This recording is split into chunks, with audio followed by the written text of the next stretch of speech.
یہ لوگ روزہ رکھا کرتے تھے اور تم لوگ روزہ نہ رکھتے تھے۔ یہ روزہ بھی دین اسلام کا بڑا رکن ہے۔ جو کوئی رمضان کا روزہ نہ رکھے گا بڑا گناہ ہوگا اور اس کا دین کمزور ہو جائے گا۔ رمضان شریف کے روزے ہر مسلمان پر جو مجنون اور نابالغ نہ ہو فرض ہیں، جب تک کہ کوئی عذر نہ ہو روزہ چھوڑنا درست نہیں۔ اگر کوئی روزہ کی نظر کر لے تو نظر کر لینے سے روزہ فرض ہو جاتا ہے۔ رمضان کے روزے ہر مسلمان پر فرض ہیں بشرطیہ کہ کوئی شرعی عذر نہ ہو۔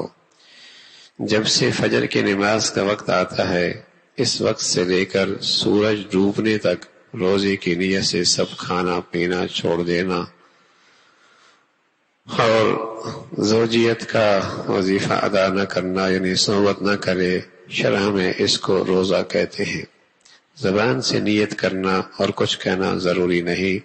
بلکہ جب دل میں یہ دھیان ہے کہ آج میرا روزہ ہے اور دن بھر نہ کچھ کھایا نہ پیا نہ ہم بستری کی تو اس کا روزہ ہو گیا۔ اگر کوئی زبان سے بھی کہہ دے کہ یا اللہ میں کل تیرا روزہ رکھوں گا یا رکھوں گی، یا عربی میں یہ کہہ دے بصوم غد نویت تو کوئی حرج نہیں، کہہ سکتا ہے، لیکن اصل نیت دل کی نیت ہے، اور دل کی اگر نیت ہو گئی اور زبان سے یہ الفاظ نہ بھی کہے تو کوئی حرج نہیں، اور کہہ دیے تب بھی کوئی حرج نہیں۔ اگر کسی نے دن بھر نہ تو کچھ کھایا نہ پیا، صبح سے شام تک بھوکے پیاسے رہے، لیکن دل میں روزے کی نیت نہ تھی بلکہ بھوک ہی نہ لگی یا کسی اور وجہ سے کچھ کھانے پینے کی نوبت ہی نہ آئی تو اس کا روزہ نہیں ہوا۔ اگر دل میں روزے کا ارادہ کر لیتا تو روزہ ہو جاتا۔ شریعت میں روزے کا وقت صبح صادق سے شروع ہوتا ہے، اس لیے جب تک صبح نہ ہو کھانا پینا وغیرہ سب کچھ جائز ہے۔ بعض لوگ سحری کھا کر نیت کی دعا پڑھ کر لیٹ رہتے ہیں اور یہ سمجھتے ہیں کہ اب نیت کر لینے کے بعد کچھ کھانا پینا نہ چاہیے۔ یہ خیال غلط ہے۔ جب تک صبح نہ ہو برابر کھا پی سکتا ہے، چاہے نیت کر چکا ہو چاہے ابھی نہ کی ہو۔ جب تک صبح سحر یعنی صبح صادق شروع نہ ہو اس وقت تک آدمی کھا پی سکتا ہے، اور جب صبح صادق ہو جائے تو فجر کا وقت شروع ہو جاتا ہے۔ تو فجر کے وقت کھانا پینا صحیح نہیں، لیکن جب تک فجر کا وقت شروع نہیں ہوا اگرچہ 1 گھنٹہ پہلے اس نے سحری مکمل کر لی اور کر لی کہ میں روزہ ہے اور روزے کی نیت کر لی، لیکن پھر بھی صبح صادق ہونے سے پہلے اگر اسے کھانے کی ضرورت پڑ گئی پینے کی ضرورت پڑی تو کھا پی سکتا ہے۔ اس وقت تک کھانے پینے میں کوئی حرج نہیں۔ البتہ ایک بہت بڑی غلطی ہوتی ہے مردوں میں بھی عورتوں میں بھی کہ صبح ہو جاتی ہے اور مؤذن اذان شروع کر دیتا ہے، لیکن یہ خیال ہوتا ہے کہ اذان مکمل ہونے تک چائے پی جا سکتی ہے، پانی پیا جا سکتا ہے، حالانکہ یہ غلط ہے۔ اس لیے کہ جو اذان ہے اس اذان کا وقت صبح کا وقت داخل ہونے کے بعد کا ہے اور سحری کا وقت اس سے پہلے پورا ہو جاتا ہے۔ سحری کا وقت اس سے پہلے پورا ہو جاتا ہے، اس کا بہت اہتمام کرنا چاہیے، بلکہ بہتر صورت یہی ہے کہ 2 چند منٹ پہلے کچھ وقت پہلے ہی اپنی سحری مکمل کر لے تاکہ بلا وجہ اپنی روزے کو شک میں نہ ڈالے اور خراب ہونے سے بچا لے۔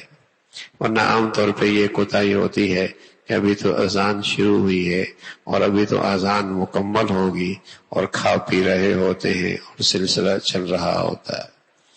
تو ظاہر ہے اذان صبح کے وقت میں ہوتی ہے اور سحری اس وقت تک ختم ہو جاتی ہے، تو اس کا بھی بہت اہتمام ہو۔ رمضان شریف کے روزے کی اگر رات سے نیت کر لی تو بھی کوئی حرج نہیں، رات کو کر سکتا ہے، اور صبح نئے سرے سے نیت نہ بھی کی تو اور سحری کر لی تو کوئی حرج نہیں۔ اگر کچھ کھایا نہ پیا تو دن کو ٹھیک دوپہر 1 گھنٹے پہلے رمضان شریف کے روزے کی نیت کر لینا بھی درست ہے۔ روزہ رکھوں یا نہ رکھوں، بیماری ہے، کوئی تکلیف ہے، کہیں اس بیماری کی وجہ سے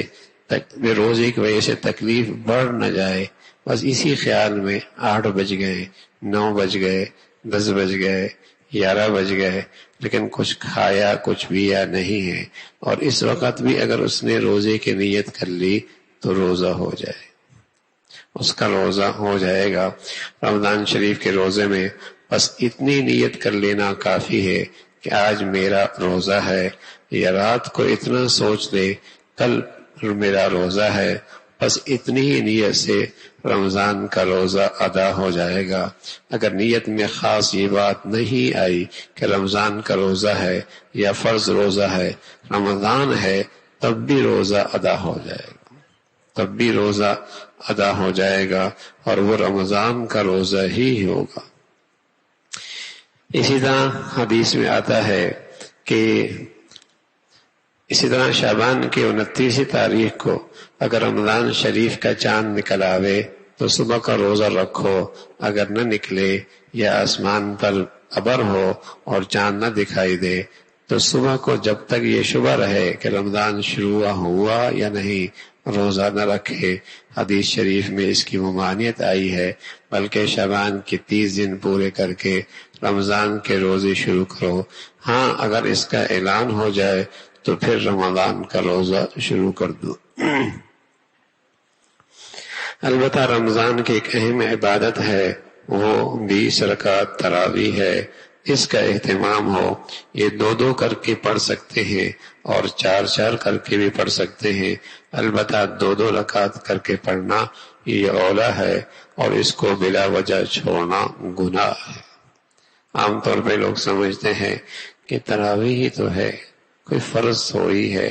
کوئی واجب تھوڑی ہے، نانا، اس کی عادت بنا لینا اور بلا عذر اسے چھوڑ دینا یہ گناہ کی بات ہے۔ اور یہ بھی عجیب رواج نکل آیا ہے، کوئی 4 پڑھ کے جا رہا ہوتا ہے، کوئی 6 پڑھ کے جا رہا ہوتا ہے، کوئی 8 پڑھ کے جا رہا ہوتا ہے، کوئی 10 پڑھ کے جا رہا ہوتا ہے۔ حالانکہ بھائی ساری امت کا اس بات پر اتفاق ہے، بلکہ جنہوں نے قرآن حدیث سے مسائل نکالے 4 بڑے امام ہیں، امام مالک رحمۃ اللہ علیہ، امام ابو حنیفہ رحمۃ اللہ علیہ، امام احمد بن حنبل رحمۃ اللہ علیہ، امام شافعی رحمۃ اللہ علیہ، ان سب کا اس بات پر اتفاق ہے کہ رمضان کی یہ تراویحاں 20 رکعت ہی ہیں، یہ 20 رکعت ہی ہیں۔ ہاں، تو یہ جو رواج چل پڑا، کوئی 4 پڑھ کے جا رہا، کوئی 6 پڑھ کے جا رہا، کوئی 8، کوئی 10، کوئی 12، ہاں، تو یہ ایک دیکھا دیکھی یہ سلسلہ چل رہا، اور بلکہ اب تو مکمل طور پہ اس پہ پروگرام شروع ہو گئے۔ یہ تراویح سنت ہی تو ہے، ہاں، اتنا لہجے کے اندر ایسی بے ادبی ہوتی ہے، یہ سنت ہی تو ہے۔ ارے سنت ہے، محمد رسول اللہ کا عمل ہے، اور رمضان کی ان مقدس گھڑیوں میں